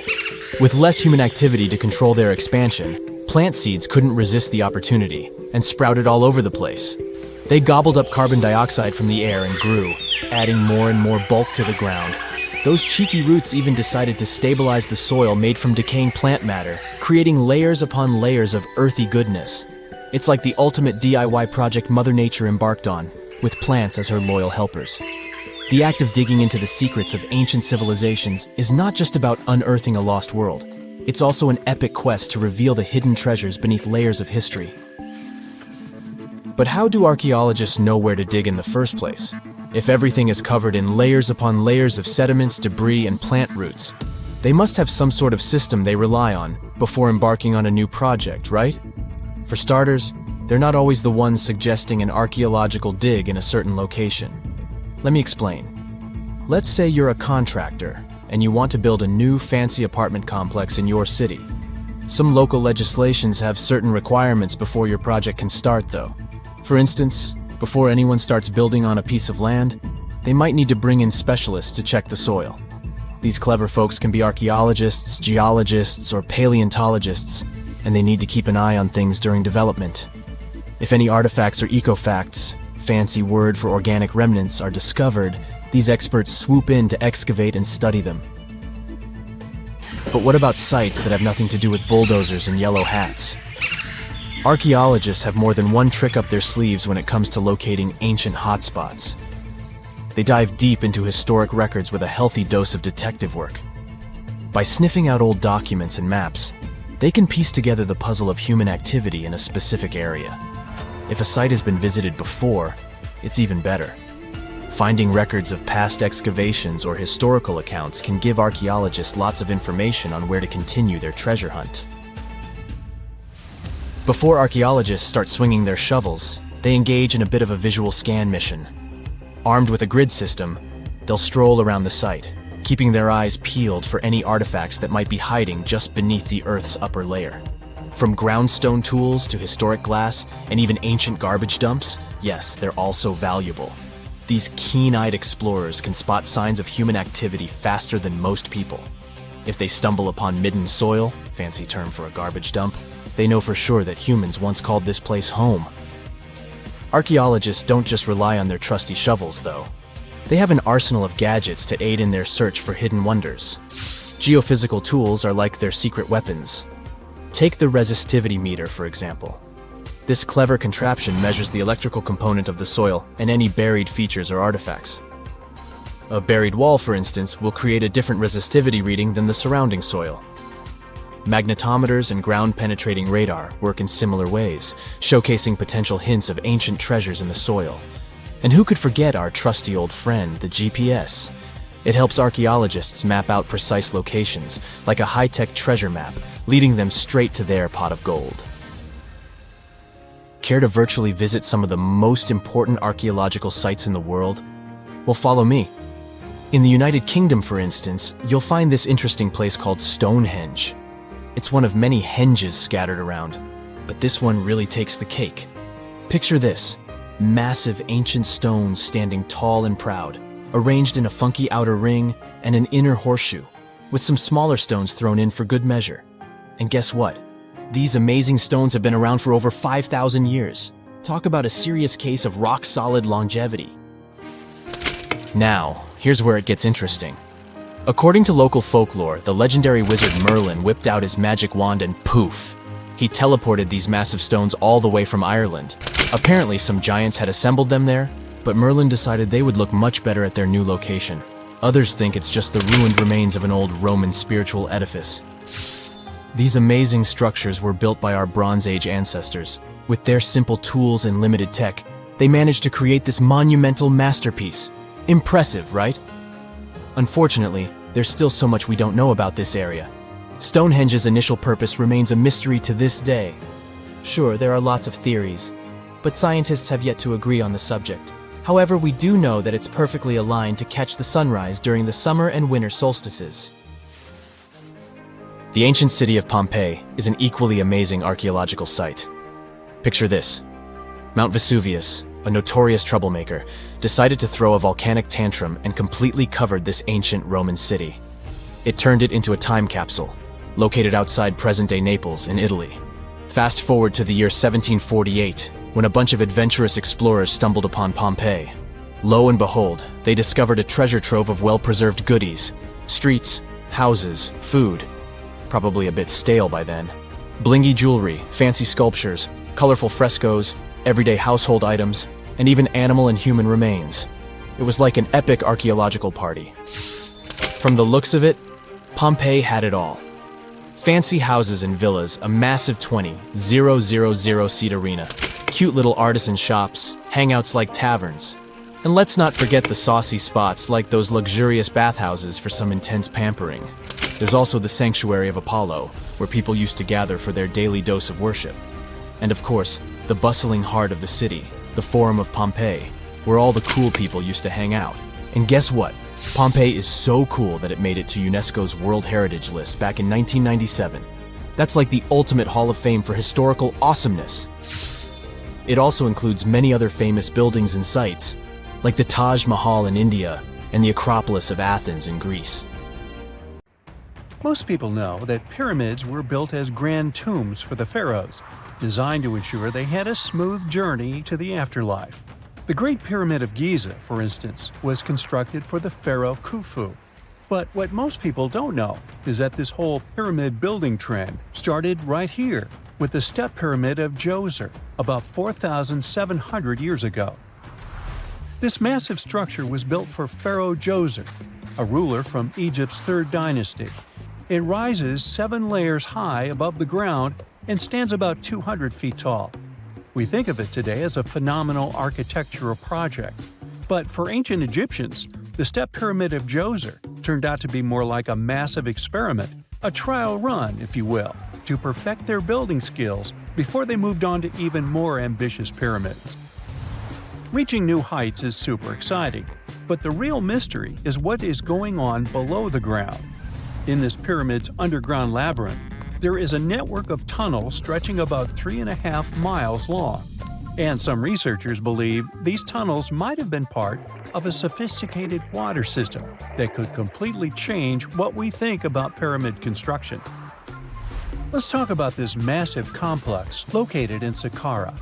Surrounding the pyramid, there's what's known as a dry moat, a continuous trench that is up to 164 feet wide and almost 2 miles long.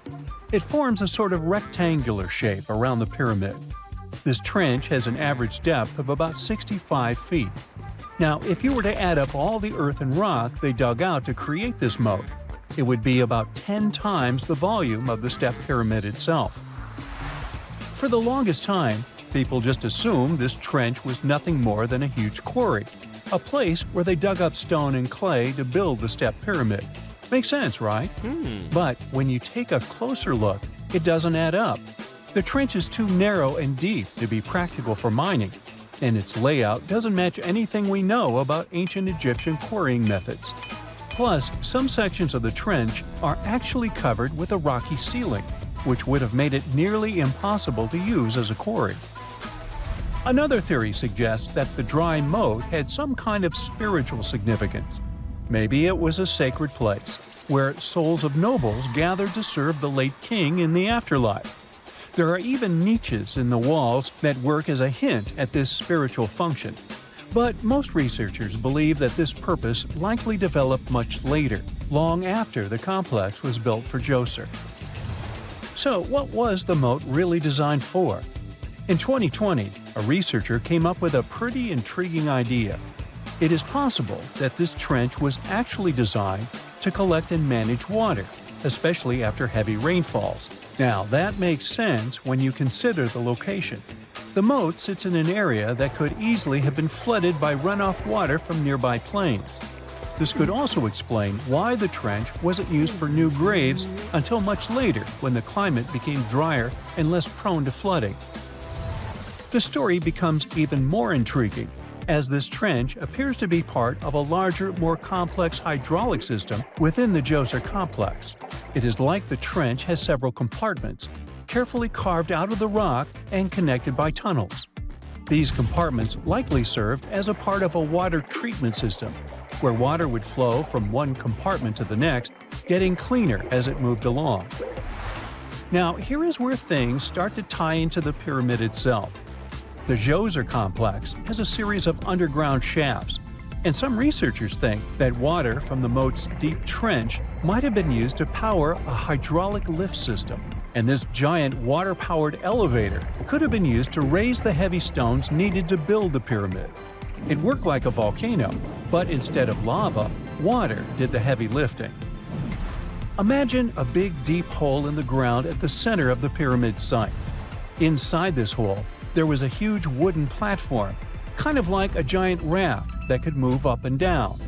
When the workers wanted to lift a heavy stone, they would fill the hole with water. As the water rose, the wooden platform started to float up, carrying the stone with it, almost like a giant water-powered elevator. When the stone reached the right height, the workers slid it off the platform and onto the pyramid. The idea is that water from the deep trench, after being cleaned and filtered, would flow into these shafts. A massive float, possibly made of wood, would then rise as the water filled the shaft, lifting the stones up to where they were needed for construction. Once the stone was in place, they'd let the water out, lowering the platform back down to the bottom, ready to lift the next stone. This fancy hydraulic lift system could have been a game changer, making the whole building process a lot faster and more efficient without using a lot of workforce. It is like the ancient Egyptians were already embracing the whole idea of work smarter, not harder. But of course, not everyone is on board with this theory. Some experts argue that the area where the step pyramid of Djoser was built couldn't have held enough water from occasional rains to maintain such a fancy hydraulic system.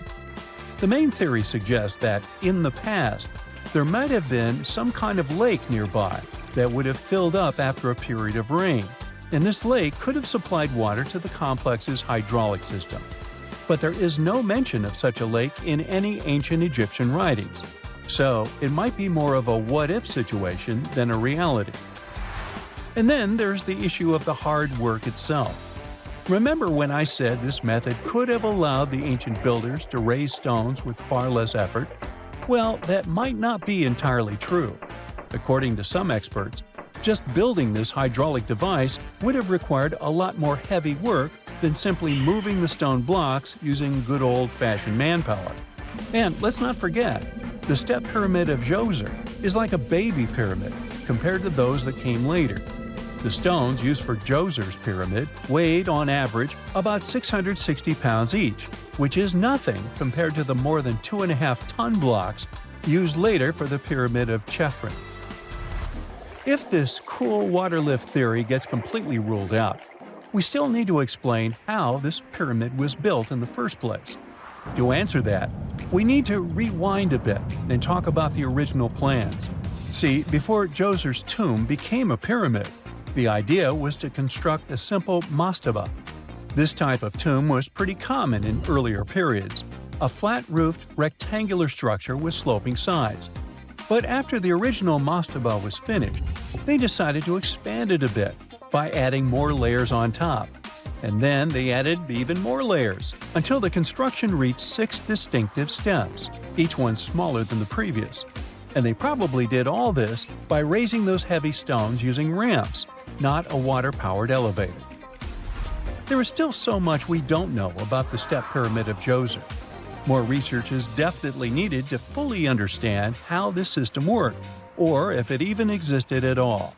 But the idea of using water to help build the pyramid adds a whole new layer to our understanding of ancient Egyptian engineering. It's a powerful reminder of just how clever and resourceful those builders were, using the natural landscape and the power of water to create one of the most iconic monuments in history. One of the most unexplored and mysterious places on Earth is located in plain sight. It's one of the most majestic monuments of humankind. The wonder of the ancient world hides a secret that scientists and archaeologists still can't solve. This is the Great Sphinx of Giza in Egypt. The huge sculpture of a lion with a human head was carved out of rock about 4,500 years ago. Scientists still don't know the exact date of its creation and are also unaware of who built it and what for. There are many assumptions and theories, but none of them has been confirmed.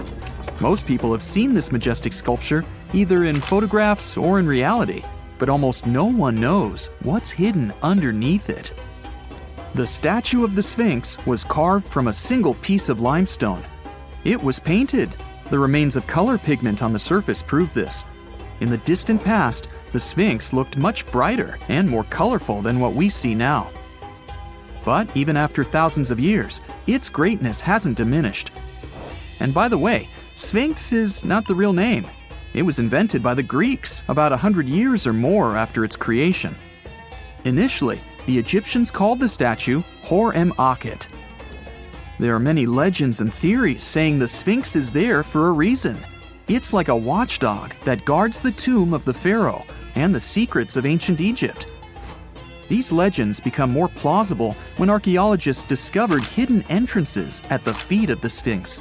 They believe that these secret passages are the beginning of the tunnels leading to the halls with treasures. You can find a lot of stories on the internet that claim the Sphinx hides the Hall of Records, a repository filled with ancient and secret knowledge. One of the main artifacts of this repository is supposed to be the records of the ancient mythical state of Atlantis. According to legends, the entire library from this city was moved under the Sphinx. The entrance to this library must be located next to the Sphinx's right paw. Many archaeologists tried to find this entrance, but came away empty-handed. Also, there are many images with detailed diagrams of the underground city that consists of a network of tunnels and chambers under the Sphinx. Someone says there are structures as tall as 12-story buildings hiding underground, but there's no evidence of this. Archaeologists, even after millennia, continue to explore the mysterious sculpture. At the same time, many Egyptians don't want to learn more about the Sphinx. They're terrified of awakening something supernatural. In 1998, scientists discovered tunnels leading to empty caves under the Sphinx. They found evidence of earlier excavations there.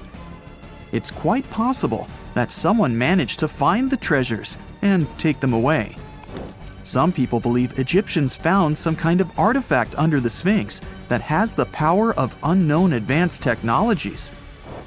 The artifact is so powerful that it can change the course of history.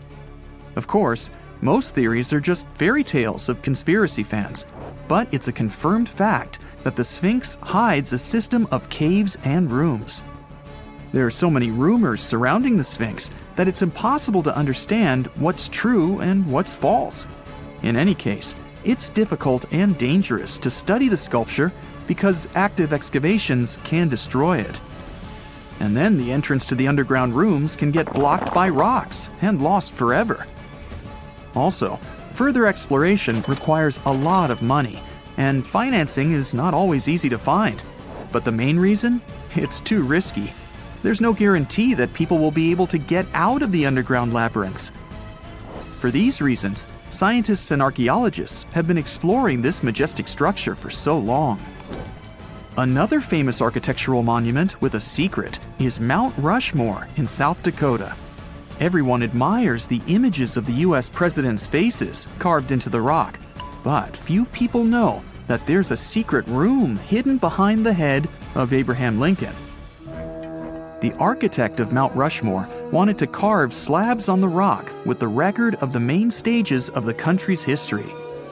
But his plan was too complicated to carry out. Then he was offered to implement it on a much smaller scale, to build a secret room inside the mountain. The idea was to save this knowledge so that future generations will always remember the history of their country. Unfortunately, the architect didn't have time to finish his work. The construction stopped for several decades. But in the late 90s, the project was resumed. Porcelain enamel panels depicting the history of the U.S. were placed in the room. It's possible that these plates will be stored there forever. But people can't see them, at least for now. The room is inaccessible to tourists as it's too difficult to get inside. Another secret room is located in the Empire State Building. More precisely, it's not even a room, but a place where you can take cool photos. Almost all tourists gather on the observation deck of the 86th floor to enjoy a stunning view of Manhattan. But there's another deck with panoramic windows on the 102nd floor. There are way fewer people there because almost no one knows about that place. Fortunately, access to this deck is open to everyone. You probably won't have to wait in line for a long time to take a photo. You'll feel special because you're in such a secret place where there are almost no people. But the coolest place is even higher, on the 103rd floor. This is a spacious observation deck where celebrities get their photographs taken. It's not a public place, but if you know the right people, you can get there. There are almost no security measures on the site. Only a low ledge between you and an abyss. That's why crowds of people are forbidden from coming here. It's not so easy to get there, and you're unlikely to succeed without a guide. First, you need to choose the right elevator that will take you there. Then you'll go through several engineering rooms filled with pipes, electrical panels, and other technical stuff. The final part of your way is a set of stairs inside a tiny corridor. And here you are, at the top of New York. Now we're in Paris. See the Eiffel Tower? Inside it, there are restaurants and observation decks. But if you try hard, you can find a secret apartment. Now it's a museum, but it was built so that people could live in it. The architect of the tower, Gustav Eiffel, created this apartment in 1889 for himself. It's almost at the very top of the Eiffel Tower. Imagine what a beautiful view he observed every day. He was the first and only tenant. No one else could gain access to this place. When the architect passed away, the apartment remained empty for a long time. Only recently, they restored it and turned it into a museum. Inside, the epoch of the last century is recreated. They even put wax figures of Gustav Eiffel, his daughter, and the American inventor Thomas Edison inside the room. This place is filled with an endless stream of passengers, office workers running late, visitors from other cities, noise, and train whistles. At Grand Central Station in New York, among all these sounds, you can hear the sound of a ball hitting a racket, if you're in the right place. A real tennis court is hidden inside New York Central Station. It belongs to a tennis club that arranges corporate games for employees of many companies. The club was opened in the 60s. Now we're moving to London, Charing Cross Road. It isn't easy to find one secret place here. To do this, you need to look carefully at your feet. Do you see these sewer grates in the asphalt? Inside them, you can notice two signs with the name Little Compton Street. Yeah, there's another street right below you. It disappeared from all maps at the end of the 19th century. Charing Cross Road was built over it. The identification signs that you see are part of old engineering tunnels. There's another interesting place in London. It's located in the southeast corner of Trafalgar Square. At first glance, it looks like a thick lamppost, but there are too many tourists walking around. You come closer and realize that one person can easily fit inside the post. The lamppost belongs not to an electrician, but to a police officer. Yeah, this is the smallest police station in the world. It was built in the 1930s and used as a watch post. Officers had to sit there one by one and watch Trafalgar Square. That always attracted a lot of pickpockets and all kinds of other criminals. This summer, you finally decide to go on that once-in-a-lifetime round-the-world trip. The first stop of this exciting adventure is in Europe. You start your journey in Italy, the country of pasta and pizza and delicious gelato. Ah, there it is, the world-renowned Leaning Tower of Pisa. You buy your ticket and get inside the crooked monument. You're about to climb 251 slippery stairs, so watch your step and don't forget to breathe. The white marble stones are astounding, and from time to time, you peep outside to enjoy the view of the city. Congratulations, you've made it! You've reached the top of the bell tower and can take all the selfies you want. The Leaning Tower of Pisa is one of Italy's most iconic landmarks. During your hike up the stairs, a guide tells you it's actually a medieval monument. It was built between the 12th and 14th centuries, taking over 200 years to finish. And in case you're wondering if it's always been tilted, I can say without a doubt, yes it has. Once they finished the third floor, the bell tower started sinking. The thing is, the very name Pisa comes from the Greek word that means marshy land. The ground there is extremely soft, made of clay, mud, and sand. And architects have been trying to save the day ever since they built the tower. At the top of the 185-foot-tall monument, you take your time admiring the city. How many terracotta rooftops can you count? If you walk toward the south side of the monument, you may feel closer to the ground. This is because the Leaning Tower of Pisa tilts toward the south. At one point, it leaned almost 5.5 degrees and still didn't fall. Today, when you visit the monument, the guide might tell you the tower is leaning less. A few years ago, the world's best architects and engineers did some construction works next to the monument to keep it from falling over. They dug several tunnels and took out over 38 cubic meters of soil from under the north side of the tower. So now the tower is tilting at an angle of only 4 degrees. So if you want to take one of those classic photos where you're holding up the tower, you better hurry. Who knows how long the tower will still be leaning? Now it's time for you to make your way to Rome. This city is basically an open-air museum, and you have to check it out for yourself. It's scalding hot, but you're lucky. Today, you're visiting the Baths of Caracalla. Are you ready for an authentic ancient Roman experience? You enter through what once was a locker room. You'll have to use your imagination. Today, you'll only see 130-foot-tall brick walls here. Romans of every class would spend an hour or two in the baths every day. They would come after a long day at work or before dinner. Imperial bath complexes, such as this one, were usually free, but you had to pay an admission fee. Leaving the locker room, visitors would stop in a heated room where they would receive oil and scrub massage. Then, some people would move on to one of 2 exercise yards. Can you see how ample they were? Here, there were elaborate marble porticos, and you can still see a few fragments of the mosaic-colored floor. If you were in the mood for something more intellectual, you could stop to listen to a philosopher or visit one of the libraries. Now we've arrived at the most impressive room, a caldarium.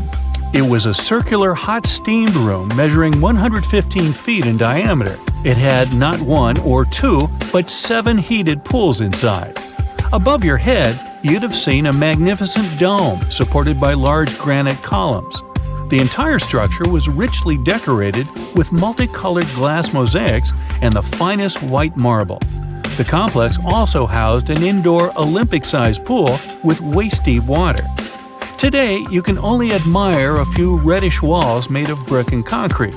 Emperor Caracalla, like many other Roman emperors, built a mega-complex, and it sure made people happy. After a long international flight, you arrive in Egypt. Get ready for some camel rides and juicy dried fruits. Does anyone here love dates? You leave your hotel at dawn and make your way to the outskirts of Cairo. You drive past the Nile River toward the West Bank. Don't forget to take some pictures. In the distance, you spot a large monument. It's the Great Sphinx of Giza. Can you believe people created this monument over 4,500 years ago? Once you get closer, you see the Great Pyramids just north of the Sphinx. You learn that, unlike the pyramids, the Sphinx was carved directly from the bedrock of the Giza Plateau. Until today, it's one of the largest statues in the world, measuring 66 feet in height and 240 feet in length from paws to tail. The face of the Sphinx looks a tad beaten today, but according to archaeologists, it wasn't always like that. A Photoshop reconstruction of the Sphinx gives it a very different look. As you can see, at one point, the Sphinx's nose was chopped off together with parts of the chin. Scientists believe that the statue is a representation of the great pharaoh Khafra. This is why its face resembles a human so much. Just below the eyes, a dark carved line was added to represent the charcoal eyeliner ancient Egyptians used to wear. Fun fact, this wasn't only a beauty habit, it protected their eyes from ultraviolet rays. In a desert region that gets so much sunlight, this might come in handy. Until today, researchers debate whether or not the Sphinx had a beard. Many believe that if it was meant to depict a pharaoh, it most likely had a braided beard that got destroyed by erosion or humans. Even today, you can still see the remains of a regal headdress on the head of the Sphinx. These head ornaments were associated with power and royalty. Now imagine that the stripes are blue and gold. This is probably what it looked like when the monument was first constructed. There's no evidence of how long it took to build the Sphinx, but it was likely very long, as the carved details are pretty impressive. If you're lucky, your guide might take you to one of the secret chambers inside the statue. If they're real and not just a myth, I mean. The crystalline waters of Greece. Whether you arrive by boat or plane, you're in for a real treat. This is the focal point of archaeological sites. You arrive at Mandrake Marina and Port, but wait a minute, you don't see any monuments around. The Colossus of Rhodes is nowhere to be found at first glance. That's because it was destroyed long ago. Before tumbling down during a mighty earthquake, the great statue was considered one of the 7 wonders of the ancient world. If you saw the Colossus in a picture, you would probably mistake it for Lady Liberty. Well, that's actually not a coincidence. Apparently, there's a connection between the Statue of Rhodes and the Statue of Liberty. They were both built as symbols of freedom, and Lady Liberty is often referred to as the modern Colossus. The Colossus stood at 100 feet tall, but today all you see is a concrete jetty with a huge gap in the middle. Now imagine a bronze statue straddling both ends of the bridge. The Colossus was built back in the 3rd century BCE, and 900 camels took part in the construction. The statue existed for approximately 54 years before it was ruined by a powerful earthquake. It hit the city so hard that all that was left of the statue was one very large foot. Even so, people kept visiting the monument. Are you ready to head home? Thanks for joining me on this journey, and don't forget to tell me what your favorite site was. See you next time!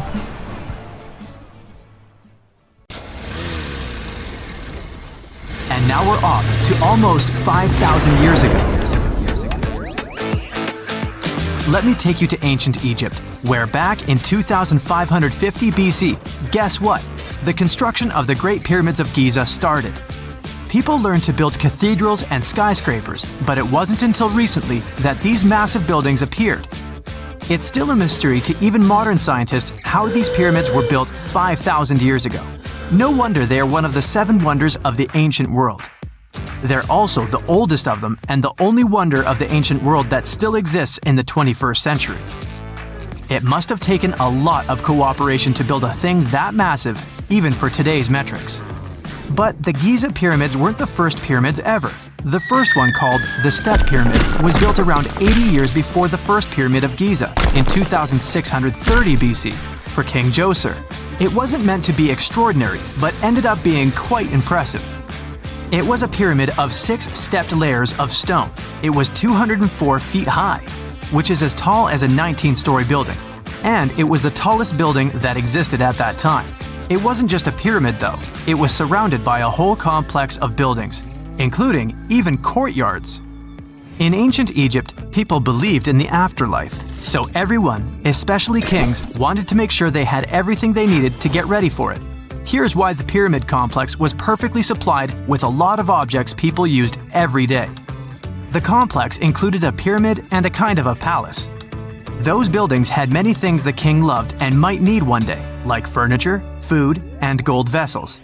After Djoser, building pyramids became common practice, but many pyramids weren't finished. It would usually take about 20 years to build one, but many rulers reigned way less than that. Overall, there are more than 100 pyramids. The most famous pyramids are the Great Pyramids of Giza. The first one and the biggest one was built for Pharaoh Khufu, around 2550 BC. Initially, it was 481 feet tall, which is as tall as a 40-story building. The second pyramid was built for Khufu's son, Pharaoh Khafre, around 2520 BC. It's just a bit shorter, usually standing at 471 feet high, a 39-story building.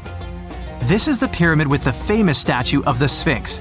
Sphinxes have a lion's body and a human head. They were built to guard important areas. This one has the head of Pharaoh Khafre and is guarding his pyramid, facing the sunrise. The Sphinx is most well known and is one of the world's biggest and oldest statues. Originally, it had red color and did have a nose. It's still possible to see the trace of red pigment by its ears. But no one knows exactly when the nose disappeared. For some time, the Sphinx was sort of hidden underground, being covered with sand up to its shoulders. Luckily, in the early 1800s, an adventurer with a team of 160 people dug it out. The third pyramid of Giza is the smallest one, being more than twice shorter. Originally, it was 218 feet high, about the height of a 20-story building. Built in 2490 BC, it was a pyramid for Khafre's son, Menkaure. The pyramids are designed to align with the points of the compass, and their sides symbolize the rays of the sun. But back at the time, there were no compasses. Ancient Egyptians figured out the directions themselves, and with amazing precision. To align the pyramids, they used two constellations. Originally, the pyramids were covered in smooth white limestone and had a gold-silver top to reflect the sun. Later, the white limestone was taken from the pyramids by other kings and used for other buildings. Scientists estimated that ancient Egyptians used about 2.3 million stone blocks to build the first pyramid. Each block weighed more than 1 ton. This is the weight of a rhino. Some blocks were even bigger, being almost as heavy as an elephant. 4.5 millennium ago, there was no modern equipment to help build it. There were no machines, no wheels, and even no steel. The only metal available to them was copper. Even today, scientists aren't sure how the Egyptians managed to build the pyramids. There are no records left that would shed light on it. Some even think that Egyptians wanted to keep it as their secret and didn't even record it on purpose. Many believe that poor people and foreigners built the pyramids, but it's not true. Actually, the builders were very skilled workers, and they were fed and paid well. The archaeologists claim that the builders lived in a nearby temporary city and were a highly organized community with a strong leader. Scientists say that around 20,000 people worked on each pyramid complex, and it took about 20 years to build each. It probably was a national project. The construction site was large in resources, and food and essentials were likely to be contributed from all parts of Egypt. Even with all that support, it remains unclear how people managed to cut, transport, and assemble those huge stones. One of the theories suggests the stones were most likely transported on boats down the Nile River. Then, there was a harder part. They had to be moved to the construction site. For that, they probably used wooden sleds. It wasn't very hard to pull them because the sand mixed with the right amount of water was pretty slick. And 10 people could move a sled even with a rock weighing 1 ton pretty easily. Finally, one last problem. The stones had to be lifted and put into place. Archaeologists have discovered the remains of the ramps system that dates back to when the pyramids were built. Most likely, the Egyptians designed a unique system to move and pull huge stone blocks, but no one knows what it looked like exactly. The most common opinion is that there were several ramps around the pyramid to help move the blocks. The ramp was growing with the pyramid getting higher. They suppose people were walking up the stairs, pulling the stone on the wooden sled up in the middle on the sandy ramp. But this is just one of the options. Others say that the ramps were going around the pyramid. Some say the ramps were inside the pyramid. But we'll never know for sure, and it'll forever remain a mystery, just like the ancient Egyptians wanted. Surprisingly, there's not much inside the pyramids. Most of it is just solid stone with very little open space. But let's take a quick look inside the biggest of the pyramids of Giza.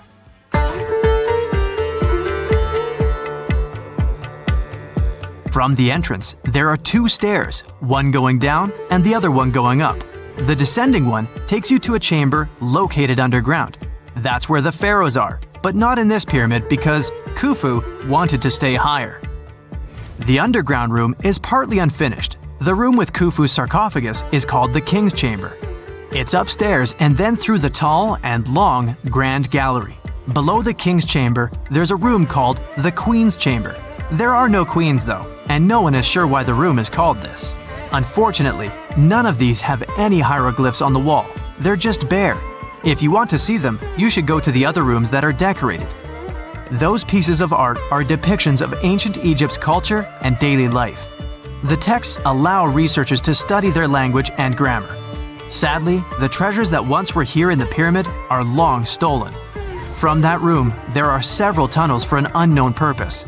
There are many tunnels and passages inside the pyramids. There are many chambers and shafts and secret ways. Scientists have been sending little robots with cameras there for some decades already. And the robots did discover another chamber a bit upstairs with hieroglyphs on the walls.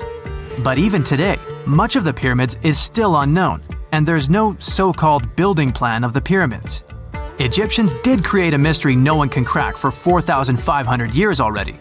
Scientists recently started to X-ray the pyramid to learn what's inside it without entering it and its narrow, mysterious tunnels.